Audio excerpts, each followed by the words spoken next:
Ngayong bakasyon ng mga chikiting, maraming bonding at fun activity na pwede kayong gawin tulad nitong do-it-yourself giant bubbles. At para ituro sa atin, kasama natin ang UH Morning Star na si Bubble King, Mr. Lambert Flores. Good morning, Good morning. Lambert. Good morning po. Okay, so ano ba kailangan para sa ating DIY giant bubble? Okay, ang maganda ho niya, number one, any liquid dishwashing Okay, detergent. dishwashing liquid, okay? Pili lang kayo ng 4 na sachet. Okay. 5 pesos each. So, Okay. 20 pesos lang, mami. Okay, 20 Then, pesos. kalahati lang ng Oo. mimix ho natin. Wow!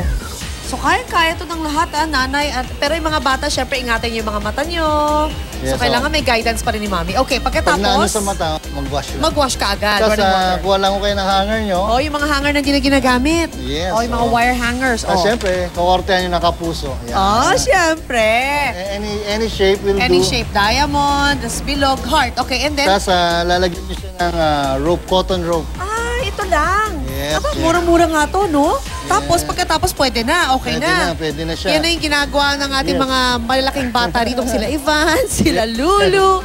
Sana bang pwedeng gamitin na frame para sigurado talagang... Uy, wow, nababasa ako rito. Ano nga ba mga pwede natin gamitin frame apart from yung wire hangers? Kasi meron ka pa ritong ganito eh. Para saan to? Ito naman, parang snow ang effect nito eh. Ayan. Pero yung ano natin, yung maraming mga bubbles na maliliit. maliliit. Ito naman yung mga Okay. giant bubble. Alright. So, pwedeng Lalagyan- ano hula hoop. Hula hoop Tapos naman. lalagyan natin ng mga ano.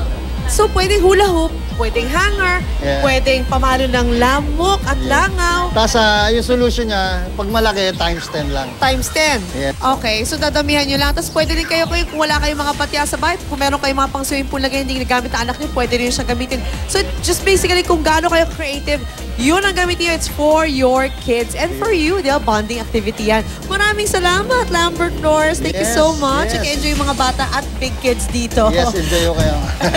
Alright, mga kapuso.